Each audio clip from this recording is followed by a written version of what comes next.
വീട്ടിൽ ഞങ്ങൾ ഒരു വേർഡ് മലയാളം സംസാരിക്കില്ല. ഞങ്ങൾ കൊങ്കണി തന്നെയാണ് സംസാരിക്കുക. പിന്നെ ഹിന്ദി പിന്നെയും സംസാരിക്കും, പക്ഷെ മലയാളം സംസാരിക്കില്ല. ഷോർട്ട് പെർഫോം ചെയ്യാന്നൊക്കെ പറയുമ്പോൾ ബുദ്ധിമുട്ടായിരുന്നു. പക്ഷെ സച്ചേട്ടനാണ് ഏറ്റവും കൂടുതൽ നമ്മളെ കംഫർട്ടബിൾ ആക്കി, മോളെ കുഴപ്പമില്ല, മോൾ ഇങ്ങനെ ചെയ്യും, മോൾ അങ്ങനെ ചെയ്യും എന്ന് പറഞ്ഞിട്ട് ആ ഒരു രീതിയിൽ പറഞ്ഞു തന്ന് കൂടെ നിന്ന ഒരു ഒരു ഒരു ഡയറക്ടറാണ്. എനിക്ക് ഡാൻസിൻ്റെ കാര്യത്തിൽ വരുമ്പോൾ എൻ്റെ ഐഡൽ ശോഭന മാമാണ്.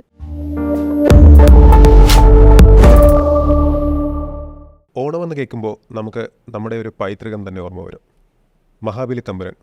അതെ, ആ പൈതൃകം ഉണർത്തുന്ന പോലെ തന്നെ ഒരുപാട് സന്തോഷങ്ങൾ നമ്മളോട് പങ്കുവെക്കാൻ നമുക്കിന്ന് ഏറ്റവും പ്രിയപ്പെട്ട ഒരു അതിഥിയുണ്ട്. ഈ ലൈഫ് സ്റ്റോറി വിത്ത് ശരത് എന്ന ഷോയിലേക്ക് ആദ്യമായിട്ട് എത്തിയിരിക്കുന്നത് സംസ്കൃതിയാണ്. സംസ്കൃതി ഷേണായി. വെൽക്കം സംസ്കൃതി.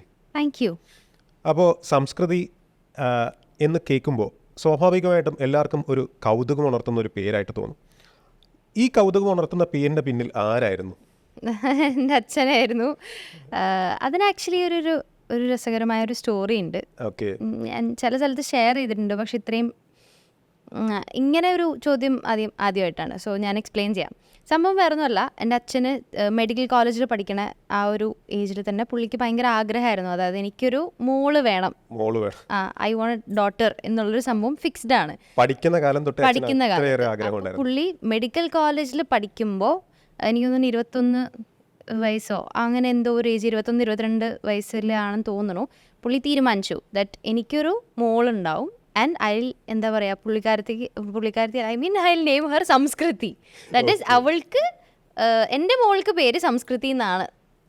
എനിക്കൊരു മോളുണ്ടാവും, അവൾക്ക് പേര് ഞാൻ സംസ്കൃതിയെ നിടും എന്ന് പറഞ്ഞ സംഭവം പുള്ളി ഫിക്സ് ചെയ്തു. അത് കഴിഞ്ഞ് പുള്ളി 27-ാമത്തെ വയസ്സിലാണ് കല്യാണം കഴിഞ്ഞതും, പിന്നെയാണ് ഞാനുണ്ടായതും ഒക്കെ. എന്നിട്ട് അപ്പോൾ ഹോസ്പിറ്റലിൽ വെച്ച് അച്ഛൻ്റെ ഫ്രണ്ട്സിനെ വിളിച്ചു. ഓക്കെ, മൈ ഡോട്ടേഴ്സ് ഹിയർ എന്നുള്ളൊരു സംഭവം. ഓ, സംസ്കൃതി ഈസ് ഹിയർ എന്ന് പറഞ്ഞ സംഭവമാണ് അപ്പുറത്തുനിന്ന് വരുന്നത്. വർഷങ്ങൾക്ക് മുന്നേ പറഞ്ഞ കാര്യം എല്ലാവർക്കും വീണ്ടും ഓർമ്മയായിരുന്നു. പേരാണ് ആദ്യം വന്നത്, ഞാനാണ് പിന്നെ വന്നത്. അതാണ് ശരി.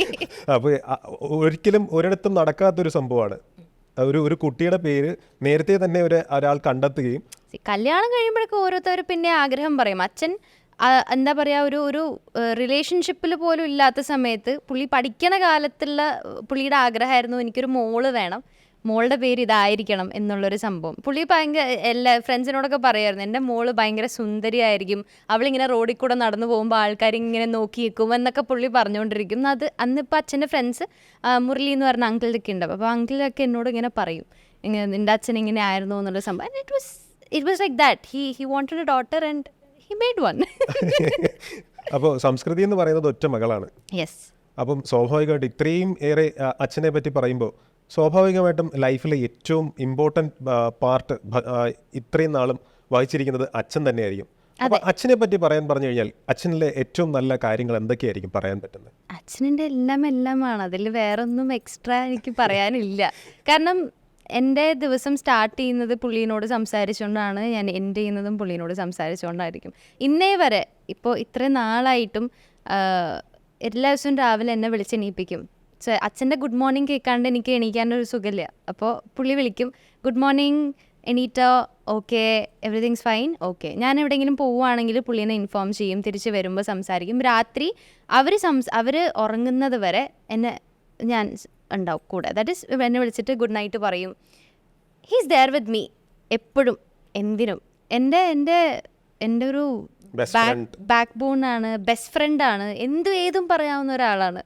എനിക്കങ്ങനെ അച്ഛനാണെന്ന് പറഞ്ഞിട്ട് കുറേ നമ്മൾ അയ്യോ ആ ഒരു സംഭവമല്ല എനിക്ക്. ഞാൻ മാക്സിമം കുരുത്തക്കേടൊക്കെ പോയി ചെയ്തിട്ടും ഞാൻ പോയി പറയുന്ന ആളായിട്ട് പറയാൻ പറ്റുന്ന ഒരാളാണ് അച്ഛൻ. പലപ്പോഴും ഞാൻ കേട്ടിട്ടുണ്ട് പലരുടെയും അച്ഛന്മാർ ഭയങ്കര ദേഷ്യക്കാരാണ്. അത്തരത്തിൽ എപ്പോഴെങ്കിലും അച്ഛൻ ദേഷ്യപ്പെടാറുണ്ടോ? അച്ഛൻ്റെ എനിക്ക് തോന്നുന്നു ഞാൻ ഭയങ്കര ക്ലോസ് ആണ് അച്ഛനോട്. അതുകൊണ്ട് ചെറുപ്പം തൊട്ടേ എന്നെ ഈ അടി അതൊന്നുമില്ല. അച്ഛന് വയലൻസ് ഇഷ്ടമല്ല, ഒട്ടും ഇഷ്ടമല്ല. എന്നെ ആരും അങ്ങനെ അടിക്കാൻ പാടില്ല. അല്ലെങ്കിൽ സ്കൂളിൽ ഇങ്ങനെ ഒരു സംഭവം ഉണ്ടായി, ഞങ്ങൾ പഠിച്ചുകൊണ്ടിരിക്കുന്ന സമയത്ത് ഒരു സാറ് എന്നെ വെറുതെ, പുള്ളിക്ക് ഭയങ്കര ദേഷ്യമായിരുന്നു, നീ ഇങ്ങനെ ഇരിക്കുക എന്ന് പറഞ്ഞൊരു അടി തന്നു എനിക്ക് ചൂരിൽ വെച്ചിട്ട്. അപ്പോൾ എന്തിനാണ് എന്നെ അടിച്ചതെന്ന് പോലും അറിയില്ല. ലൈഫിൽ ആദ്യമായിട്ടാണ് എനിക്ക് ഒരു അടി കൊള്ളുന്നത്. എനിക്ക് ഭയങ്കരമായിട്ട് ഫീൽ ചെയ്തു. വീട്ടിൽ വന്ന് പറഞ്ഞിട്ട് അച്ഛൻ അതൊരു കംപ്ലൈൻറ്റ് റേസ് ചെയ്തു. ഞാൻ പോലും അടിക്കാത്ത എൻ്റെ മോളെ എന്തുകൊണ്ട് നിങ്ങൾ അടിച്ചു, അതും എന്തിനു നീങ്ങിയിരിക്കുന്നു പറയാൻ വേണ്ടിയിട്ട്, അല്ലെങ്കിൽ ഒരു തെറ്റ് ചെയ്തിട്ടല്ല, not something like that. So പുള്ളി എപ്പോഴും അങ്ങനെ ആയിരുന്നു. പുള്ളി വീട്ടിലും അതെ, പുള്ളി ഇങ്ങനെ ഇരുന്നിട്ട് എന്തെങ്കിലും തെറ്റ് ചെയ്യുന്നു എന്ന് പറഞ്ഞാൽ ചിലപ്പോൾ വോയിസ് റേസ് ആവും. പുള്ളിയുടെ വോയിസ് റേസ് ചെയ്താൽ തന്നെ ഞാൻ അടങ്ങും. അല്ലെങ്കിൽ ഒരു നോട്ടമുണ്ട്, ഇങ്ങനെ കണ്ണ് മിഴിച്ചൊരു നോട്ടമുണ്ട്, ആ നോട്ടം കണ്ടു കഴിഞ്ഞാൽ പിന്നെ ഞാൻ ഓഫാണ്. അത് ആ നോട്ടത്തിൽ തന്നെ ഞാൻ കരയുമായിരുന്നു ചെറുപ്പത്തിൽ. കാരണം അച്ഛൻ ദേഷ്യപ്പെടുന്നത് എനിക്ക് ഇഷ്ടമല്ല. അങ്ങനൊരു സാഹചര്യം വരുത്തുന്നത് കുറവായിരുന്നു. വന്നാലും പുള്ളി ഹാൻഡിൽ ചെയ്യുന്നത് ഭയങ്കര രസമായിട്ടാണ്. ദാറ്റ് ഈസ് ഇരുത്തിയിട്ട് സംസാരിക്കും, എടാ ഇതാണ് കാര്യം, ഇന്നതാണ് സംഭവം, so this is what it is, you should understand എന്നുള്ളൊരു സംഭവം ഇരുത്തി നമ്മൾ പറഞ്ഞു തരും. സോ എൻ്റെ കൂടുതലും ഇപ്പോഴും അങ്ങനെ തന്നെയാണ്. എനിക്കിപ്പോൾ എന്തെങ്കിലും പ്രശ്നമുണ്ട്, ഞാൻ സെറ്റിൽ പോയി അല്ലെങ്കിൽ ഒരു സ്റ്റേജിൽ കയറുമ്പോൾ ഞാൻ ഭയങ്കര നെർവസാണ്, ഞാൻ ആദ്യം വിളിക്കുക അച്ഛാ I am not feeling well, എനിക്ക് ശരിയാവുന്നില്ല, എനിക്ക് പറ്റുന്നില്ല എന്ന് പറഞ്ഞു കഴിഞ്ഞാൽ ഓപ്പോസിറ്റ് സൈഡിൽ നിന്ന് ആ കേൾക്കുന്ന കുറച്ച് വാക്കുകളുണ്ടല്ലോ, calms me down and I get back to normal. So he's my everything. അപ്പോൾ അച്ഛനെക്കുറിച്ച് പറഞ്ഞല്ലോ, അപ്പം അമ്മയെക്കുറിച്ചൊന്ന് ഒരു കാര്യം പറയുമ്പം നമുക്കെപ്പോഴും കുറേ കൂടെ അടുത്ത് നിൽക്കുന്നത് അമ്മമാരായിരിക്കും. ഈ പറയപ്പെടുന്ന പെൺകുട്ടികൾക്ക് കുറേ കൂടെ അടുത്ത് നിൽക്കുന്ന പല കാര്യങ്ങളും ഷെയർ ചെയ്യാൻ പറ്റുന്ന അമ്മമാരുമായിട്ടായിരിക്കും. എന്നാൽ ഇവിടെ സംസ്കൃതിയുടെ കാര്യത്തിൽ അത് എൻറ്റയർലി ഡിഫറെൻ്റ് ആണെന്ന് പറഞ്ഞല്ലോ. അപ്പോൾ അമ്മയെക്കുറിച്ച് പറയുമ്പം ഏറ്റവും ആദ്യം വരുന്ന കാര്യം എന്തായിരിക്കും? അമ്മ പാവാണ്. അമ്മയുടെ ലോകം ഭയങ്കര കുഞ്ഞിതാണ്. ഫാമിലി, ഞങ്ങളുടെ ഫാമിലി എങ്ങനെയാണ് മുന്നോട്ട് പോവുക, ഞാനിപ്പോൾ ഷൂട്ടിനൊക്കെ പോയി കഴിഞ്ഞാൽ നീ കഴിച്ചോ, ആ okay fine, I am fine എന്നുള്ളത് അറിഞ്ഞാൽ മാത്രം മതി. ബാക്കി ഷീ നോസ് ഞാൻ എല്ലാ അച്ഛനായിട്ട് സംസാരിക്കുന്നുണ്ട് എന്ന് അറിയാം. നീ കഴിച്ചോ, എല്ലാം ഓക്കെ അല്ലേ, കുഴപ്പമൊന്നുമില്ലല്ലോ, ശരി. ഞാനിപ്പോൾ വീട്ടിൽ വരുമ്പോൾ എനിക്ക് ഇഷ്ടമുള്ള ആഹാരങ്ങളൊക്കെ ഉണ്ടാക്കി വെക്കുക, ഞാൻ കഴിക്കണം, അങ്ങനെ അതൊക്കെ അമ്മയുടെ ആഗ്രഹങ്ങൾ വളരെ സിമ്പിളാണ്. വെരി വെരി വെരി സിമ്പിളായിട്ടുള്ള ഒരാളാണ്. അതുകൊണ്ട് ജോളിയായിട്ട് പോവും. എൻ്റെ ഫാമിലി തന്നെ എങ്ങനെയാണ്, ഞാൻ ഒറ്റ മോളും കൂടി ആയതുകൊണ്ട് ഭയങ്കര പാമ്പേർഡ് കിഡാണ്. അച്ഛൻ അമ്മ ചെറുപ്പത്തിലൊക്കെ അച്ഛൻ്റെ അച്ഛൻ അച്ഛൻ്റെ അമ്മ, ഞങ്ങൾ ഇത്ര പേര് ഒരു വീട്ടിലും, പിന്നെ അതിൻ്റെ തൊട്ടടുത്ത വീട്ടിൽ തന്നെയായിരുന്നു അമ്മയുടെ പേരൻസും. അപ്പോൾ എല്ലാവരുമായിട്ടും ഞാൻ ഭയങ്കര ക്ലോസ് ആണ്. സംസ്കൃതി പൊതുവേ ഈ പറയപ്പെടുന്ന ഫാമിലി പരമായിട്ട് നിങ്ങൾ ഷേണായിമാരാണ്. അപ്പം വീട്ടിൽ കൂടുതലും സംസാരിക്കുക മലയാളമാണോ അതോ? വീട്ടിൽ ഞങ്ങൾ ഒരു വേർഡ് മലയാളം സംസാരിക്കില്ല. ഞങ്ങൾ കൊങ്കണി തന്നെയാണ് സംസാരിക്കുക. അതിൽ മലയാളം എന്ന് പറഞ്ഞാൽ ആക്ച്വലി പിന്നെ ഹിന്ദി പിന്നെയും സംസാരിക്കും, പക്ഷെ മലയാളം സംസാരിക്കില്ല. ജനിച്ചതും വളർന്നതും എല്ലാം കൊച്ചിയിലാണ്? എല്ലാം കൊച്ചിയിലാണ്. ജനിച്ചത്, വളർന്നത്, പഠിച്ചത് എല്ലാം എറണാകുളത്ത് തന്നെയാണ്. പക്ഷെ ഞങ്ങളുടെ വീട്ടിലാരും അങ്ങനെ മലയാളം സംസാരിക്കില്ല. ഇല്ല. ഓക്കെ. അപ്പം ഇനി നമ്മൾ ഈ പറയപ്പെടുന്ന പഠനകാലത്തേക്ക് ഒന്ന് തിരിഞ്ഞു നോക്കിക്കഴിഞ്ഞു കഴിഞ്ഞാൽ എങ്ങനെയായിരുന്നു ആ ഒരു പഠനകാലം? അതായത് ഒരു 10th വരെയുള്ള പഠനകാലത്തിൽ അത്തരം പ്രഷേഴ്സ്, അപ്പം മിക്കവാറും കുട്ടികൾക്കെല്ലാം പ്രഷേഴ്സ് കൊടുക്കാറുണ്ട്, 10th ഇത്ര മാർക്ക് വാങ്ങണം, അങ്ങനെയൊക്കെയുള്ള ആ ഒരു പ്രഷേഴ്സ് എപ്പോഴെങ്കിലും ലൈഫിൽ വന്നിട്ടുണ്ടായിരുന്നോ? ഇന്ന കരിയർ ചൂസ് ചെയ്യണം. സ്വാഭാവികമായിട്ടും അച്ഛനൊരു ഡോക്ടറാണ്, അപ്പോൾ അത്തരത്തിലുള്ളൊരു എപ്പോഴെങ്കിലും ഒരു പ്രഷർ ലൈഫിൽ വന്നിട്ടുണ്ടോ? ആക്ച്വലി സ്പീക്കിംഗ് എനിക്ക് മേ ബി ബിക്കോസ് എൻ്റെ അച്ഛൻ ഇങ്ങനെ ആയതുകൊണ്ടാവാം അങ്ങനത്തെ ഒരു പ്രഷർ ഞാൻ അറിഞ്ഞിട്ടില്ല. പഠിക്കുന്ന സമയത്തും അതെ, എല്ലാവരും പറയും A+ വാങ്ങണം, ഇന്ന് മറ്റേതാണല്ലോ എന്ത് ഗ്രേഡ്, A+ വാങ്ങണം, മറ്റേതാണ് 90% ഉണ്ടാവണം, 90% വേണം, ഭയങ്കര സംഭവമായിരുന്നു. പക്ഷെ ഇതൊന്നുമല്ല. അച്ഛൻ പറയും നിനക്ക് നീ എന്താണ് പഠിച്ചിരിക്കുന്നത്, അത് തറുമല്ലേ, ഓക്കെ, നെക്സ്റ്റ് ഡേ റിവിഷൻ ഇതൊന്നും വേണ്ട, രാത്രി പഠിച്ചു, ബുക്ക് ക്ലോസ് ചെയ്തു, രാവിലെ ഫ്രഷ് ആയിട്ട് എണീറ്റു, പോയി എന്താണോ അറിയാവുന്ന എക്സാം എഴുതുക, വരിക, ബി കോൺഫിഡൻറ്റ്. ഇങ്ങനെ ഇട്ട് നമ്മുടെ മൈൻഡിനെ തന്നെ നമ്മൾ കൺഫ്യൂസ് ചെയ്യുക. 10,000 സാധനങ്ങൾ ഇങ്ങനെ വായിച്ചുകൊണ്ടിരിക്കുക. എല്ലാവരും പറഞ്ഞ് പേടിപ്പിക്കും കുട്ടികളെ, നന്നായിട്ട് എഴുതണം, ഇല്ലെങ്കിൽ അങ്ങനെയാണ് ഇങ്ങനെയാണ്. അതൊന്നുമില്ല. Simple, you will do well, nothing is gonna happen, just go and write your exam and come back, you gonna, എന്താ പറയുക, you are not gonna fail. അത് പുള്ളിക്ക് ഉറപ്പായിരുന്നു. പാസ്സായാൽ മതി, പാസ്സായോ അത്രേ ഉള്ളൂ, ബാക്കി ഒന്നും നിന്റെ ഗ്രേഡ്സ് അല്ലെങ്കിൽ ഇന്ന് നീ 10ൽ മേടിക്കുന്ന പെർസെൻറ്റേജ് 25 വർഷം കഴിയുമ്പോൾ നിന്നോട് ആരും 10th പെർസെൻറ്റേജ് എന്താണെന്ന് ചോദിക്കില്ല. അല്ലെങ്കിൽ that is not suppose to decide your future. Okay you need grades, you need to study well. എന്താണ് പഠിച്ചത് ഓർക്കാത്ത എത്രയോ പേരുണ്ട്. നീ എന്താ പഠിച്ചത് അത് മനസ്സിലാക്കി പഠിക്ക്. അത് മനസ്സിലാക്കിയാൽ മാത്രം മതി. അല്ലാണ്ട് നീ ഈ തിയറി വെച്ചിട്ട് നാളെ ലൈഫിലൊന്നും ചെയ്യാൻ പോകുന്നില്ല. യു ലേൺ, യു സ്റ്റഡി, അതെന്താണെന്ന് മനസ്സിലാക്കുക and just move on. That's it. You have passed your exam. ബാക്കി എന്ത് തെറ്റി അത് അതൊന്നുമില്ല. നോക്ക്, വിട്. That's it, move on. Why do you want like the best grades? അത് മാത്രമാണ്. അത് കാരണം ഇന്നിപ്പോൾ ആക്ച്വലി ഞാൻ ഓരോ കേസ് കാണുമ്പോൾ ഇന്ന് ഈ കുട്ടികൾ സൂസൈഡ് ചെയ്യുന്നു മാർക്കിൻ്റെ പ്രഷറിലൊക്കെ. അത് കാണുമ്പോൾ എനിക്ക് ഭയങ്കര I am very thankful that I got എന്താ പറയുക ഇങ്ങനെ ഒരു അച്ഛനെ കിട്ടിയത്. തീർച്ചയായിട്ടും അത്രയ്ക്ക് എൻകറേജിങ് ആണ്. അതുപോലെ 10th എക്സാം ഭയങ്കര രസമായിരുന്നു. ഞാൻ 9th പഠിക്കുമ്പോൾ തന്നെ ഞാൻ സിനിമയിൽ വന്നു. അപ്പോൾ ഒരു തമിഴ് മൂവിയുടെ ഷൂട്ടിന് വേണ്ടിയിട്ട് ഞങ്ങൾ ബാങ്കോക്ക് പട്ടായ പോയിരുന്നു. ഞാനും അച്ഛനുമാണ് പോയത്. ആ സമയത്ത് ഞങ്ങൾ സോങ് ഷൂട്ടൊക്കെ കഴിഞ്ഞിട്ട് 10th എക്സാംസിന് ഒരു 9 days ബാക്കാണ് ഞങ്ങൾ ഇവിടെ തിരിച്ചെത്തുന്നത് നാട്ടിലേക്ക്. 8 ദിവസം പഠിച്ചിട്ടാണ് എൻ്റെ 10th എക്സാം ഞാൻ എഴുതിയേക്കണത്. ഓക്കെ. സോ അച്ഛൻ പറഞ്ഞു, what is the problem? You have 8 days study, U gonna do well, nothing is gonna happen, U will do well, I am very confident, just go study, work hard, write your exams, ജോലി. അത്രേ ഉള്ളൂ. വളരെ simple. അപ്പോൾ ഇത്തരം ഈ ഒരു കാലഘട്ടം, അതായത് പഠിച്ചുകൊണ്ടിരിക്കുന്ന കാലഘട്ടത്തിൽ തന്നെ ഒരു പക്ഷേ ഒരു ക്യാമറയ്ക്ക് മുന്നിലെത്തുന്ന ഒരു കാര്യത്തിലേക്ക് വന്നു. അതായത് സിനിമ അല്ലെങ്കിൽ ഒരു സീരിയലോ അങ്ങനെ എന്തെങ്കിലുമൊക്കെ ഒരു കരിയർ ചൂസ് ചെയ്യണോ എന്നുള്ള രീതിയിലൊരു ലൈഫിൽ വന്നിട്ടുണ്ട്. അപ്പം അങ്ങനെ ഒരു ക്യാമറയ്ക്ക് മുന്നിൽ വന്ന സമയത്ത് ആദ്യമായിട്ട് ഫേസ് ചെയ്തൊരു ചാലഞ്ച് എന്തായിരുന്നു? ഞാൻ ആക്ച്വലി ഇങ്ങനൊരു ഫീൽഡിൽ വരുമെന്നാരും പ്രതീക്ഷിച്ചില്ല.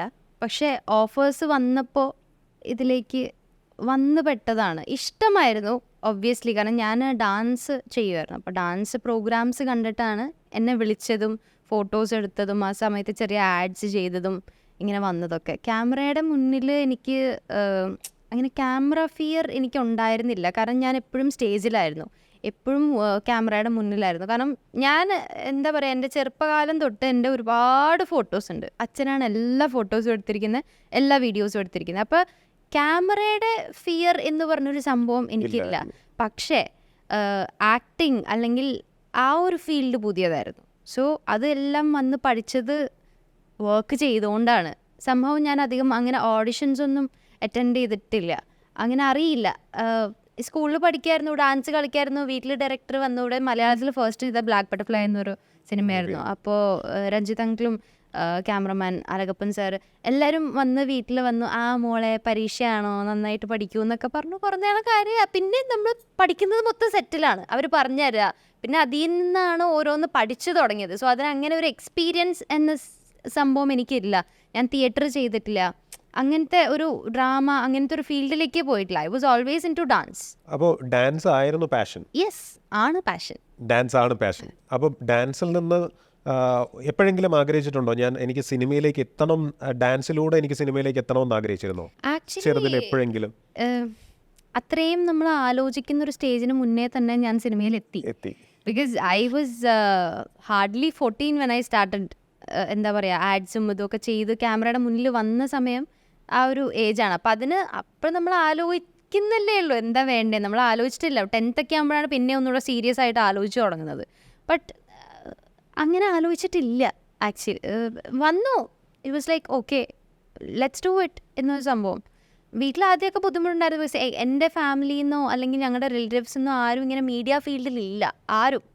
So it was all new for them. പിന്നെ ഇങ്ങനെ ഒരു ഫീൽഡ് ഇൻഡസ്ട്രി എന്ന് പറയുമ്പോൾ പുറത്തുനിന്നുള്ളൊരു പേടി. അത്യാവശ്യം മിഡിൽ ക്ലാസ് കൺസർവേറ്റീവ് ഫാമിലി തന്നെയാണ് എൻ്റെത്. അപ്പോൾ എല്ലാവർക്കും പ്രശ്നമുണ്ടായിരുന്നു. പിന്നെ എൻ്റെ ആഗ്രഹം എന്ന് പറയുമ്പോൾ അച്ഛനൊരിക്കലും സാധിക്കാതിരുന്നിട്ടില്ല. So no കേൾക്കാത്തൊരു ചൈൽഡാണോ?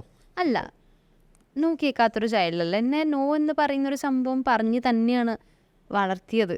അതായത് എന്തെങ്കിലും ഒരു കാര്യം ഉണ്ടെന്നുണ്ടെങ്കിൽ baby no, we can not do this because this is the reason. No വെറുതെ പറയില്ല. അല്ലെങ്കിൽ നോ എന്ന് പറഞ്ഞൊരു സംഭവം ഉണ്ട്, പറ്റില്ല പോയി പണി നോക്ക്, ആ സംഭവം ഇല്ല എൻ്റെ വീട്ടിൽ. No no because this is the reason എന്നൊരു സംഭവം എനിക്ക് കിട്ടും. കാര്യകാരണസഹിതമാണ് പറഞ്ഞു തരുന്നത്. യെസ്. അതുകൊണ്ട് എന്താ പറയുക, നമുക്ക് ഈവൻ ലൈഫിൽ നോ കേട്ടാൽ നമുക്കത് ആ ഒരു അണ്ടർസ്റ്റാൻഡിങ് വരും.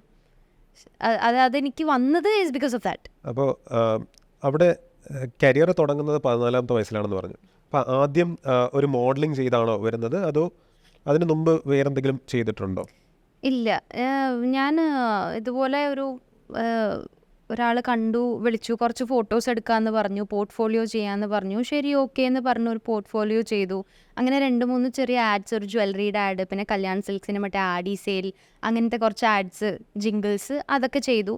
അത് കഴിഞ്ഞപ്പോഴാണ് പതുക്കെ ഓഫേഴ്സ് വന്നു തുടങ്ങിയത്. ഓഫേഴ്സ് അത് അത് വേറൊരു എങ്ങനെയാണ് നടന്നതെന്നൊന്നും അറിയില്ല. ബട്ട് ആ സമയത്ത് എന്നോട് ഇതുപോലെ ഒരാൾ പറഞ്ഞിരുന്നു, സരസ്വതി വന്ന് നമ്മുടെ വാതിൽ മുട്ടുമ്പോൾ പോയി പണി നോക്കുമെന്ന് നമ്മളാരും പറയില്ല, ഓക്കെ. Accept it. അപ്പോൾ എത്രാമത്തെ വയസ്സിലാണ് ഡാൻസ് പഠനം സ്റ്റാർട്ട് ചെയ്തത്? 3.5 വയസ്സിൽ. അപ്പോൾ ഇത് ആരുടെ ആയിരുന്നു ഈ ഡാൻസ് പഠിപ്പിക്കണം? അത് അമ്മയാണ് കണ്ടുപിടിച്ചത്. ദാറ്റ് ഈസ് ബിക്കോസ് ഞാൻ എപ്പോഴും ഇങ്ങനെ തുള്ളിക്കൊണ്ടിരിക്കും.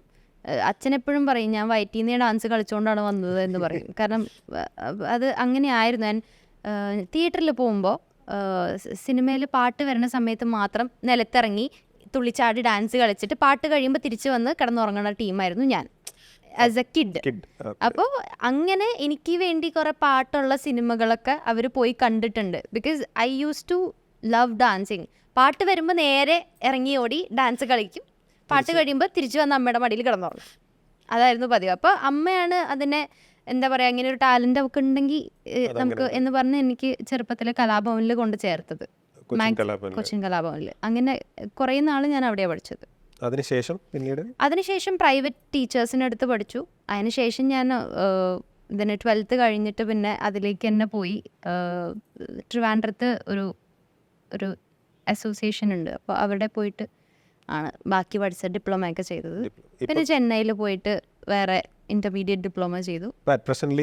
പ്രോഗ്രാംസ് ചെയ്യാറുണ്ട്, പക്ഷേ റൈറ്റ് നൗ ഈ ഷൂട്ടിൻ്റെ ഒക്കെ കാരണം ഇത് കോൺസെൻട്രേറ്റ് ചെയ്യാൻ പറ്റുന്നില്ല. എനിക്ക് വിഷമമുണ്ട്, കാരണം ആക്ച്വലി പാഷൻ അതാണ്, എനിക്ക് ചെയ്യണം. പക്ഷേ ഇതിൻ്റെ ഇടയ്ക്ക് നടക്കുന്നില്ല എന്നൊരു കാര്യത്തിൽ കുറച്ച് വിഷമമുണ്ട്. കാരണം ഡാൻസ് ചെയ്യുമ്പോൾ നമ്മൾ അതിനു വേണ്ടി ഒരുപാട് നമ്മൾ ഹാർഡ് വർക്ക് ചെയ്യണം. ഞാനൊക്കെ എത്രയൊക്കെ ഡിപ്ലോമ ചെയ്തു പഠിച്ചു അല്ലെങ്കിൽ എന്തൊക്കെ പഠിച്ചു എന്ന് പറഞ്ഞാലും അതിന് 10% പോലും ഞാൻ പഠിച്ചിട്ടില്ല. അത് അങ്ങനെ ഒരു മഹാസമുദ്രമാണത്. അത് പഠിക്കണം എന്നുണ്ടെങ്കിൽ കണ്ടിന്യൂസ്ലി പഠിക്കണം. അപ്പോൾ അതിനുള്ള ടൈം എനിക്കിപ്പോൾ കറൻ്റ്ലി എടുക്കാൻ പറ്റുന്നില്ല. But I will. അപ്പം എനിക്ക് തോന്നുന്നു സിനിമയും അല്ലെങ്കിൽ അല്ലാതുള്ള സീരിയൽസോ അതിനേക്കാളൊക്കെ കൂടുതൽ ഇഷ്ടം ഡാൻസ് ചെയ്യുന്നതിനോടാണ്.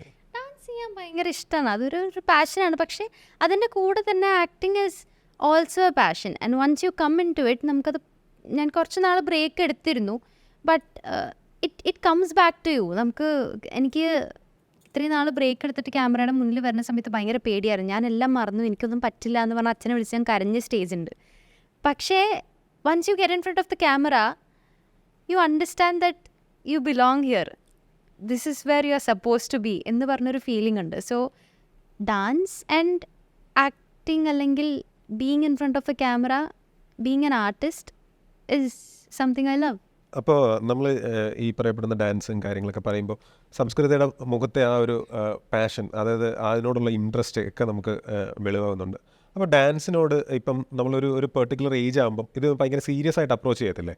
ആ സമയത്ത് നമുക്ക് ഇന്ന ഡാൻസറെ പോലെ ആവണം, അല്ലെങ്കിൽ ആ ഡാൻസർ എന്താണോ ചെയ്യുന്നത് അതിനേക്കാൾ നമുക്ക് കുറച്ചുകൂടെ ബെറ്റർ ആയിട്ട് എന്തെങ്കിലും ഒരു കൺസെപ്റ്റ് പുതിയതായിട്ട് കൊണ്ടുവരാം, അങ്ങനെയൊക്കെ തോന്നിയിട്ടുണ്ടോ എപ്പോഴെങ്കിലും? എനിക്ക് ഡാൻസിൻ്റെ കാര്യത്തിൽ വരുമ്പോൾ എൻ്റെ ഐഡൽ ശോഭന മാമാണ്. ഞാൻ ശോഭന മാമിൻ്റെ ഷോസും ഡാൻസും മണിച്ചിത്രത്താഴ്, തേന്മാവിൻ കൊമ്പത്ത്, ആ ഒരു മോഡ് എനിക്ക് ഭയങ്കര ആരാധനയാണ് പുള്ളിക്കാരത്തിയോട്. പുള്ളിക്കാരത്തിയുടെ ചില ഇൻ്റർവ്യൂസ് ശ്രദ്ധിച്ചിട്ടുണ്ടോ? ഭയങ്കര തഗ് ഡയലോഗ്സ് പുള്ളിക്കാരത്തി കൊടുത്ത ഇൻ്റർവ്യൂസ്. എനിക്ക് ആസ് എ പേഴ്സണാലിറ്റി എനിക്ക് ഭയങ്കര റെസ്പെക്റ്റ് ഉള്ളൊരു ആളാണ് ശോഭന മാം. സോ അത് ചോദിച്ചാൽ എനിക്ക് ശോഭന മാമിൻ്റെ ഡാൻസ് കണ്ടിട്ട് I want to become a better dancer, അല്ലെങ്കിൽ I want to do something better than what I am doing now എന്ന് പറഞ്ഞൊരു സംഭവം തോന്നിയിട്ടുണ്ട്. അല്ലാണ്ട് ഇന്ന ആളെക്കാൾ നന്നായിട്ട് ചെയ്യണമെന്ന് പറഞ്ഞൊരു സംഭവമൊന്നും I never felt like that. എനിക്കങ്ങനെ വരാതിരിക്കാൻ അതും കാരണമുണ്ട്. എൻ്റെ അച്ഛൻ he says, you build your own personality, you are who you are. നീ ബാക്കിയുള്ളവരെ കമ്പാരിസൺ ഒന്നും ചെയ്യില്ല. എനിക്ക് ചെറുപ്പം തൊട്ടേ കണ്ടോ ആ കുട്ടീനെ കണ്ടോ അവളെ പോലെ ആവണം, അങ്ങനെ ഇല്ല. നീയാണ്, you be who you are എന്നൊരു സംഭവമുണ്ട്. So I always feel that's the right way to look at life. Because ഞാൻ മറ്റൊരാൾ കണ്ടിട്ട് ഓ അവൾ അങ്ങനെ ചെയ്യുന്നു എന്നാൽ പിന്നെ ഞാൻ ഇങ്ങനെ ചെയ്യാം, ആ ഒരു സംഭവം ഇല്ല. എനിക്കെന്തിഷ്ടമാണ്, എനിക്ക് എന്താണോ സന്തോഷം തരുന്നത് അതാണ് ഞാൻ ചെയ്യുക. അപ്പോൾ എനിക്ക് എന്നെ ഇൻസ്പിറേഷൻ എൻ്റെ ഐഡൽ ശോഭന മാം ആണ്. So she has always inspired people and I want become better, I want better myself എന്നുള്ള ഒരു ഫീലിംഗ് വന്നിട്ടുണ്ട്. അപ്പം ഡാൻസിൽ ഏതൊക്കെ വേർഷൻസ്, അതായത് ഭരതനാട്യം, മോഹിനിയാട്ടം, അതിൽ? ഞാൻ ഭരതനാട്യമാണ് ചെറുപ്പം തൊട്ട് പഠിച്ചിട്ടുള്ളത്. പിന്നെ കുറച്ച് നാൾ പ്രോഗ്രാം ചെയ്യണ സമയത്ത് അതിന് ബേസിക് മോഹിനിയാട്ടം പഠിച്ചിട്ടുണ്ടെന്നല്ലാതെ വേറെ ഞാൻ പഠിച്ചിട്ടില്ല. So it is always been Bharatanatyam. സംസ്ഥാന തലത്തിൽ അങ്ങനെയൊക്കെ മത്സരിക്കാനൊക്കെ പോയിട്ടുണ്ടാവും? സ്കൂളിൽ നിന്ന് എപ്പോഴും മറ്റേ ഡിസ്ട്രിക്ട് ലെവൽ, സ്റ്റേറ്റ് ലെവൽ കോമ്പറ്റീഷൻസിനൊക്കെ പോകുമായിരുന്നു. അപ്പോൾ മറ്റേ group dance, Bharatanatyam, folk dance, Kalliyankattu നീലിയൊക്കെ കളിച്ചിട്ടുണ്ട്. രസമാണ്. സത്യത്തിൽ പ്രേതത്തിൻ്റെ ഒരു കണ്ണൊക്കെ ഉണ്ട് കേട്ടോ. ആക്ച്വലി സ്പീക്കിംഗ് എനിക്ക് പ്രേതത്തിൻ്റെ എന്താ പറയുക ക്യാരക്ടർ ചെയ്യണം എന്ന് ഭയങ്കര ആഗ്രഹമുള്ള ഒരാളാണ്. അതായത് എന്തെങ്കിലും ഒരെണ്ണം യക്ഷിയോ പ്രേതമോ ആൾക്കാരെ പേടിപ്പിക്കുന്ന ഒരു സംഭവം. അങ്ങനെ നോക്കുകയാണെങ്കിൽ ഇപ്പം ഡാൻസിൽ ചെയ്ത സമയത്ത്, ഈ ഭരതനാട്യം ചെയ്യുന്ന സമയത്ത്, ആ സമയത്ത് മണിച്ചിത്രത്താഴൊക്കെ ഭയങ്കരമായിട്ട് ഇൻഫ്ലുവൻസ് ചെയ്തിട്ടുണ്ടാവുമല്ലോ. Obviously Manichitrathazhu is my favourite. അപ്പം ആ ഡാൻസ് വേർഷൻസ് എപ്പോഴെങ്കിലും ചെയ്തിട്ടുണ്ടോ? വീട്ടിൽ കണ്ണാടിയുടെ മുന്നിലല്ല ഞാൻ ചോദിച്ചത്. അല്ല ചേച്ചി, സത്യം പറഞ്ഞാൽ അല്ലാതെ പുറത്ത് സ്റ്റേജിൽ അവതരിപ്പിക്കാനൊന്നും എനിക്ക് അതിനുള്ള കോൺഫിഡൻസ് ഇല്ല. അത് ശോഭന മാം എന്ന് പറഞ്ഞൊരാൾ അത്രയും ഐഡലായിട്ട് കണ്ട് നമ്മൾ ആ ഒരു സംഭവം ആരൊക്കെ എങ്ങനെയൊക്കെ ചെയ്താലും ശരിയാവില്ല. എനിക്കത് ആക്സെപ്റ്റ് ചെയ്യാൻ പറ്റില്ല. അതുകൊണ്ട് ഞാനത് ട്രൈ ചെയ്യാറില്ല. ഇല്ല, സത്യത്തിൽ ചില ആൾക്കാരുണ്ട്, ഇപ്പോൾ യേശുദാസിൻ്റെ ചില സ്വരസ്ഥാനങ്ങളൊക്കെ പാടി കേൾക്കുമ്പോൾ എനിക്കതിനെ അതേപോലെ പാടണമെന്നൊക്കെ ആഗ്രഹമുള്ള ആൾക്കാരെ പോലെ ഈ ഡാൻസ് ചെയ്യുമ്പോഴും ആ ഒരു വേർഷൻ എനിക്ക് ചെയ്താൽ കൊള്ളാം, എനിക്ക് എവിടെയെങ്കിലും വന്ന് പെർഫോം ചെയ്ത് കഴിഞ്ഞാൽ ആളുകളുടെ ഒരു അപ്രിസിയേഷൻ കിട്ടും, അങ്ങനെ തോന്നിയ ഒരു ഡാൻസ് പെർഫോമൻസ് അല്ലേ സത്യം പറഞ്ഞു കഴിഞ്ഞാൽ മണിച്ചിത്രത്താഴിലെ പെർഫോമൻസ്? അത് എക്സ്പ്ലെയിൻ ചെയ്യാൻ പറ്റുന്നൊരു സാധനം അല്ല. അതൊരു ഫീലിംഗ് ആണ്. എനിക്ക് മണിച്ചിത്രത്താഴ് ഞാൻ നമ്പർ ഓഫ് ടൈംസ് കണ്ട ഒരു സിനിമയാണ്. ശോഭന മാം അതിൽ ചെയ്ത് വെച്ചിരിക്കുന്ന ഒരു സാധനം ഞാൻ എത്രയോ വേർഷൻസ് കണ്ടു. നമ്മൾ തമിഴ്, തെലുഗു, കന്നഡ എത്രയൊക്കെ എന്തൊക്കെ വന്നാലും ആ ഒരു പെർഫോമൻസ് പെർഫെക്ഷൻ അതന്നെ. അത് പറഞ്ഞറിയിക്കാൻ പറ്റാത്തൊരു സംഭവം. അങ്ങനെ ഒരു ക്യാരക്ടറിനെ ജസ്റ്റിഫൈ ചെയ്ത ഒരാൾ ഞാൻ കണ്ടിട്ടില്ല. ഇതുപോലത്തെ ആ പാട്ടിലൊക്കെ പെർഫോം ചെയ്തിട്ടുണ്ട് പുറത്ത് പോകുമ്പോൾ. പക്ഷെ ഒരിക്കലും അതിൻ്റെ 0% ഒന്നും എന്താ പറയുക, എനിക്ക് അറിയില്ല അത് പറയാൻ. കാരണം അത്രയും ഇഷ്ടപ്പെടുന്നൊരു സംഭവമാണ് ഞാൻ മണിച്ചിത്രത്താഴ്. അതിലെ സോങ്സ്, അതിലെ ഓരോ എക്സ്പ്രഷൻസും, ഈവൻ മറ്റേ ഒരു സംഭവമില്ലേ, ആ ജനലിൽ ചാരി നിന്ന് അപ്പുറത്തേക്ക് നോക്കുന്ന ഒരു നോട്ടമുണ്ട്. ഈവൻ ആ നോട്ടത്തിൽ പോലും ഗ്രേസ് ആണ്. She's everything. ശോഭന മാമിനെ എന്തെങ്കിലും കണ്ടിട്ടുണ്ടോ, നേരിട്ട് കണ്ടിട്ടുണ്ടോ? ഞാൻ പ്രോഗ്രാം കാണാൻ ചെന്ന സമയത്ത് പ്രോഗ്രാം കണ്ടിട്ടുണ്ട്. JT പാക്കിൽ ഒരു ഫങ്ഷൻ, കൃഷ്ണ തീമിൽ ഒരു ബ്യൂട്ടിഫുൾ ഷോ വന്നിട്ടുണ്ടായിരുന്നു. അതിൽ ഞാൻ നേരിട്ട് പെർഫോം ചെയ്യുന്ന കണ്ടിട്ടുണ്ടെന്നല്ലാതെ നേരിട്ട് മീറ്റ് ചെയ്യാൻ ചാൻസ് കിട്ടിയിട്ടില്ല. ഹോപ്പ്ഫുള്ളി എപ്പോഴെങ്കിലും I would like to take her blessings. അപ്പോൾ എന്തായാലും ശോഭന മാമിനെ കാണാൻ ഉടൻ തന്നെ അവസരം ഉണ്ടാകട്ടെ എന്ന് ഞാൻ പ്രാർത്ഥിക്കുന്നു, ആശംസിക്കുന്നു. അപ്പോൾ നമ്മൾ നെക്സ്റ്റ് ഈ ഒരു ഡാൻസിൻ്റെ കാര്യമൊക്കെ പറയുമ്പോൾ ഈ സിനിമയിലോട്ടുള്ള എൻട്രി ഉണ്ടല്ലോ, ഒരു ആക്ടിങ് എന്നുള്ള കരിയറിലേക്കൊരു എൻട്രി ഡാൻസ് സ്റ്റേജിൽ നിന്നാണോ വരുന്നത്, അതോ അല്ലാതെ ഫാമിലിയിൽ പരിചയമുള്ള ആരെങ്കിലും അങ്ങനെ അപ്രോച്ച് ചെയ്തതാണോ? ഇല്ല, ഇറ്റ് വാസ് ബിക്കോസ് ഞാൻ എപ്പോഴും സ്റ്റേജിലായിരുന്നു. അപ്പോൾ സ്കൂളിലൊക്കെ വരുമ്പോൾ ഇങ്ങനെ പല ഡയറക്ടേഴ്സൊക്കെ ഗസ്റ്റായിട്ട് വരും. അങ്ങനെ വന്ന് പ്രൊഡ്യൂസേഴ്സ് വരും. അങ്ങനെ വന്ന് കണ്ടിട്ട് ജസ്റ്റ് ചോദിച്ചിട്ടാണ് ആദ്യത്തെ ഓഫേഴ്സൊക്കെ വന്നത്. അതല്ലാതെ ഫാമിലി ബാക്ക്ഗ്രൗണ്ടിലൊന്നും എനിക്ക് ആരും മീഡിയയിൽ ഈ ഫീൽഡിന് റിലേറ്റഡ് ആയിട്ടുള്ള ആൾക്കാർ പോലും ഇല്ല ഞങ്ങൾക്ക്. അപ്പോൾ it has always been through dance ചെയ്യുമെന്ന് പറയുമ്പോൾ ഓക്കെ, അപ്പോൾ എക്സ്പ്രഷൻസ് ഒക്കെ വരുമല്ലോ അല്ലേ എന്നുള്ളൊരു സംഭവത്തിലേക്കാണ് പോയത്. So it was because of dance. മലയാളത്തിൽ ആദ്യം ചെയ്ത ചിത്രം എന്ന് പറയുന്നത് ബ്ലാക്ക് ബട്ടർഫ്ലൈ. അപ്പോൾ അതിലെ ക്യാരക്ടർ പിന്നീട് എപ്പോഴെങ്കിലും ഈ ബ്ലാക്ക് ബട്ടർഫ്ലൈ അല്ലല്ലോ, അനാർക്കലി എന്നൊരു മൂവി ചെയ്തതിന് ശേഷമാണ് ഒരുപക്ഷെ സംസ്കൃതി ക്ഷേണായി മലയാളികളുടെ മനസ്സിൽ കുറേ കൂടെ ഒരു എന്താ പറയുക സ്നേഹം കിട്ടിയത് അപ്പോഴായിരിക്കാം. അപ്പോൾ ഈ ബ്ലാക്ക് ബട്ടർഫ്ലൈയിലെ കഥാപാത്രം അത് എപ്പോഴെങ്കിലും പിന്നീട് ആളുകൾ പറഞ്ഞു കേട്ട് അതിനെക്കുറിച്ച് എപ്പോഴെങ്കിലും അങ്ങനെ ഒരു ഉണ്ടായിട്ടുണ്ട്. ഉം.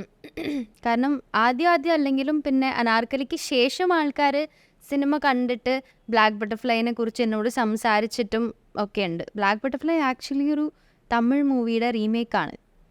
ഓക്കെ. അവിടെ ഒരുപാട് നല്ല രീതിയിൽ പോയ ഒരു സിനിമയാണ്. ഇവിടെ ആ ഒരു റിലീസ് ചെയ്ത പീരീഡ് എക്സാം ടൈം ആയിരുന്നു. എനിക്ക് പോലും ഫസ്റ്റ് ഡേ പോയി കാണാൻ പറ്റിയില്ല. സോ റിലീസ് ചെയ്ത ടൈം കുറച്ചൊരു ഇതായിരുന്നു. പക്ഷെ അത് OTT വന്നതിന് ശേഷം ആൾക്കാർ കണ്ടിട്ട് എന്നോട് ബ്ലാക്ക് ബട്ടർഫ്ലൈയിൽ ചെയ്തതല്ലേ, സ്കൂൾ കുട്ടിയല്ലേ, സൈക്കിൾ ഓടിച്ചു പോയതല്ലേ എന്നൊക്കെ പറഞ്ഞ് എന്നോട് ചോദിച്ചിട്ടുണ്ട്. So it was actually good character. എൻ്റെ ഫസ്റ്റ് എക്സ്പീരിയൻസ് ആണ് ഒരു സിനിമ ക്യാമറയുടെ മുന്നിൽ ചെല്ലുക. Actually getting into acting was because എന്താ പറയുക, ബ്ലാക്ക് ബട്ടർഫ്ലൈ ത്രൂ ആണ്. അപ്പോൾ അതിൽ 14 വയസ്സുള്ളൊരു കുട്ടിയാണ്. അപ്പോൾ ആ 14 വയസ്സുള്ളൊരു കുട്ടിയിൽ നിന്ന് പിന്നീട് അനാർക്കലി ചെയ്യുമ്പോൾ ഒരു 17 വയസ്സുള്ളൊരു കുട്ടിയായി. അപ്പോൾ ആ ഒരു ഡിഫറൻസ് എങ്ങനെയായിരുന്നു? കുറച്ചുകൂടെ മെച്യൂർഡ് ആയിട്ടുള്ളൊരു വ്യക്തിയായി മാറി. കോഴ്സ് കാരണം ആദ്യം വരുമ്പോൾ ഈ ഫീൽഡ് എന്താണ് അല്ലെങ്കിൽ സിനിമ എന്താണ്, എങ്ങനെയാണ് ഹൗ ദിസ് വർക്ക്സ് എന്നുള്ളത് അറിയില്ലായിരുന്നു. I was just going with the flow. At the same time Anarkali ചെയ്യുമ്പോൾ കുറച്ചും കൂടെ സിനിമ ചെയ്തിട്ടുള്ള ഒരു എക്സ്പീരിയൻസ് വന്നു. അതായത് 2-3 സിനിമ ചെയ്തു. ഓക്കെ, ഇങ്ങനെയാണ് കാര്യം, ഇങ്ങനെയാണ് സംഭവം, ഇങ്ങനെ പറഞ്ഞു തരും. ആ ഒരു സംഭവം സെറ്റായി. പക്ഷേ Anarkali was much bigger then that. Because അതിലെ സ്റ്റാർ കാസ്റ്റ് തന്നെ നോക്കിയാൽ അറിയാം. അത്രയും ആർട്ടിസ്റ്റ്. ഒരു ബിഗിനർ ഒരു കുട്ടീനെ കൊണ്ടുവന്നിട്ട് ചുറ്റും ആർട്ടിസ്റ്റാണ്. പൃഥ്വിരാജ്, സുരേഷ് കൃഷ്ണ, ബിജു മെനൻ, മിയ, ഇങ്ങനൊരു എക്സ്ട്രീം എന്താ പറയുക, ഇത്ര വലിയ സീനിയർ ആർട്ടിസ്റ്റിൻ്റെ മുന്നിൽ ഞാൻ കുഞ്ഞായിരുന്നു. എനിക്ക് എന്താണ് എങ്ങനെ ഇത് എക്സ്പ്ലെയിൻ ചെയ്യണമെന്നല്ല. അതും ലക്ഷദ്വീപിൽ ഇത്രയും ബ്യൂട്ടിഫുൾ ആയിട്ടുള്ളൊരു സ്ഥലത്ത് എങ്ങനെ ഉണ്ടാവും എന്നുള്ളൊരു സംഭവം ഉണ്ടായിരുന്നു. പക്ഷേ they were all very sweet. Actually പറയണം, ഒരു കുട്ടീനെ പോലെ കൊണ്ടുനടന്ന് എന്നെ അതുപോലെ എന്താ കംഫർട്ടബിൾ ആക്കി വെച്ചു. ആൻഡ് സ്പെഷ്യലി പറയേണ്ടത് ഡയറക്ടർ സച്ചേട്ടനാണ്. ഹീസ് നോ മോർ, ബട്ട് സച്ചേട്ടനാണ് എല്ലാത്തിലും ഹെൽപ്പ് ചെയ്തത്. ദാറ്റ് ഈസ് ആ ഒരു ബുദ്ധിമുട്ടുണ്ടാവും, നെർവസ്നെസ് ഉണ്ടാവും, ചെറിയൊരു ആങ്സൈറ്റി ഉണ്ടായിരുന്നു. ഇത്രയും പേരുടെ ഇടയ്ക്ക് നമ്മൾ ഒരു ഷോട്ട് പെർഫോം ചെയ്യാന്നൊക്കെ പറയുമ്പോൾ ബുദ്ധിമുട്ടായിരുന്നു. പക്ഷെ സച്ചേട്ടനാണ് ഏറ്റവും കൂടുതൽ നമ്മളെ കംഫർട്ടബിൾ ആക്കി, മോളെ കുഴപ്പമില്ല, മോളിങ്ങനെ ചെയ്യും, മോൾ അങ്ങനെ ചെയ്യും എന്ന് പറഞ്ഞിട്ട് ആ ഒരു രീതിയിൽ പറഞ്ഞു തന്ന് കൂടെ നിന്ന ഒരു ഡയറക്ടറാണ്. പലപ്പോഴും സച്ചിയുടെ ഞാൻ എല്ലാ മൂവീസും അദ്ദേഹത്തിൻ്റെ കണ്ടിട്ടുണ്ട്. അപ്പോൾ എല്ലാത്തിലും കൂടുതൽ ഒരു പ്രണയത്തിന് ഭയങ്കരധികം വേറൊരു വേർഷൻസ് നൽകിയൊരു മനുഷ്യനാണ്. അപ്പോൾ ഈ സച്ചി എന്ന ആ ഡയറക്ടർ അദ്ദേഹത്തോട് വർക്ക് ചെയ്യുമ്പോൾ ഏറ്റവും കൂടുതൽ നമുക്ക് എന്താ പറയുന്നത്, പ്രതീക്ഷിക്കാൻ പറ്റുന്നത് എന്തായിരിക്കും? ഒരു അഭിനയിക്കുന്ന പുതിയൊരാളാണ് വരുന്നത്. അപ്പം അദ്ദേഹത്തിൽ നിന്ന് എന്ത് പാഠം നമുക്ക് ഉൾക്കൊള്ളാൻ പറ്റും ഫസ്റ്റ് വരുന്ന ഒരാളെ സംബന്ധിച്ച്? സംഭവം നമ്മൾ നോക്കുമ്പോൾ അത്രയും വലിയൊരു റൈറ്റർ, ഡയറക്ടർ എല്ലാം ഒരു സംഭവമാണ്. പുള്ളി ഒരു സംഭവമാണ്, നമുക്കത് അറിയാം. പക്ഷെ ചെന്ന് കഴിയുമ്പോൾ he's A very sweet humble personality. നമുക്ക് എന്തൊക്കെ ഉണ്ടെന്നുണ്ടെങ്കിലും ബി എ ഹ്യൂമൻ എന്ന് പറഞ്ഞൊരു സംഭവമാണ് പുള്ളിയുടേത്. പുള്ളി അത്രയും നമ്മളെ നമുക്ക് തോന്നില്ല അത്ര ഒരു വലിയ ഒരു പേഴ്സണാലിറ്റിയാണ് നമ്മൾ സംസാരിക്കുക. അത്ര ഹംബിളായിട്ടാണ് പുള്ളീനെ ക്യാരി ചെയ്യുന്നതും നമ്മളോട് സംസാരിക്കുന്നതും പറഞ്ഞു തരുന്നതും. മോളെങ്ങനെ ചെയ്യും, ഞാൻ പറഞ്ഞ ഭയങ്കര സ്വീറ്റായിട്ടുള്ളൊരു പേഴ്സണാലിറ്റിയാണ്. സോ ഐ വുഡ് സേ പുള്ളിയുടെ ആ ഒരു ഹംബിൾ നേച്ചറാണ് എനിക്ക് നഷ്ടം, വലിയൊരു നഷ്ടമാണ്. അതുപോലത്തെ സിനിമകളാണ് പുള്ളി ചെയ്തു വെച്ചിരിക്കുന്നത്. So we are expecting a lot more from him. ഈ അനാർക്കലിയിലെ കാസ്റ്റിംഗ് എങ്ങനെയായിരുന്നു ആക്ച്വലി വന്നത്? ഒരു കാസ്റ്റിംഗ് അച്ഛനാണ് മാനേജ് ചെയ്തുകൊണ്ടിരുന്നത്. അപ്പം അച്ഛനാരോ ഇങ്ങനെ വിളിച്ചു, ഇതുപോലെ ചെയ്യാൻ താല്പര്യമുണ്ടോ, പൃഥ്വിരാജിൻ്റെ സിനിമയാണ് എന്ന് പറഞ്ഞപ്പോഴത്തേക്കും it was a big offer. അവർ വീട്ടിലേക്ക് വരാമെന്ന് പറഞ്ഞു. 2-3 പേര് വീട്ടിലേക്ക് വന്നു, എന്നെ കണ്ടു, സംസാരിച്ചു. ശരി, ഓക്കെ, നമുക്കൊരു 1.5-2 മാസം കഴിയുമ്പോൾ ഷൂട്ടിംഗ് തുടങ്ങാം എന്ന് പറഞ്ഞൊരു രീതിയിൽ സംസാരിച്ചു. എല്ലാം പെട്ടെന്നായിരുന്നു. ഓഡീഷൻസ് ഒന്നും ഇല്ലായിരുന്നു? ഇല്ലായിരുന്നു, ഡയറക്ട്ലി ഇല്ലായിരുന്നു ഓഡീഷൻസ് അല്ല. കാരണം ഓൾറെഡി എനിക്ക് തോന്നുന്നു ആ സമയത്ത് ബ്ലാക്ക് ബട്ടർഫ്ലൈ, വേഗം, അങ്ങനെ 2 സിനിമകൾ ഇവിടെ ചെയ്തു. പിന്നെ തമിഴിൽ 2 സിനിമയൊക്കെ ചെയ്തിട്ടുണ്ടായിരുന്നു. So may be that is the reason എന്ന് തോന്നുന്നു. വേറെ അങ്ങനെ ഒരു ഓഡിഷൻ ഒന്നും ഉണ്ടായിരുന്നില്ല. വീട്ടിൽ വന്നു, എന്നെ കണ്ടു, കാര്യങ്ങൾ സംസാരിച്ചു. ശരി, ഓക്കെ, ബാക്കി കാര്യങ്ങളൊന്നും. ലക്ഷദ്വീപിൽ പോകാൻ വേണ്ടിയിട്ട് അവർക്ക് പെർമിറ്റ് വേണമായിരുന്നു. പെർമിറ്റിന് വേണ്ടിയിട്ട് ഡീറ്റെയിൽസ് അയക്കാൻ പറഞ്ഞു. എല്ലാം പെട്ടെന്നായിരുന്നു. തമിഴിലേക്കുള്ള എൻട്രി എങ്ങനെയായിരുന്നു അപ്പോൾ? അതും ഇതുപോലെ എൻ്റെ പോർട്ട്ഫോളിയോ ചെയ്തിട്ടുണ്ടായിരുന്നു, ഒരു ഫ്രണ്ട് ഇങ്ങനെ പറഞ്ഞിട്ട്. അപ്പോൾ പോർട്ട്ഫോളിയോ ഫോട്ടോസ് അപ്ഡേറ്റ് ചെയ്തിട്ടുണ്ടായിരുന്നു. അപ്പം അങ്ങനെ സോഷ്യൽ മീഡിയ ത്രൂ കണ്ടിട്ട് ബാക്കി ഏജൻസ് ത്രൂ അച്ഛനെ കോണ്ടാക്ട് ചെയ്യാണ് ഉണ്ടായത്. അതും ഭയങ്കര എങ്ങനെയാണ് ഇതൊക്കെ ഇപ്പം തിരിഞ്ഞു നോക്കുമ്പോൾ സത്യം പറഞ്ഞാൽ ഇതൊക്കെ എങ്ങനെ സംഭവിച്ചു എന്ന് എനിക്കറിയില്ല. പക്ഷേ it was A journey, good journey, a roller coaster ride.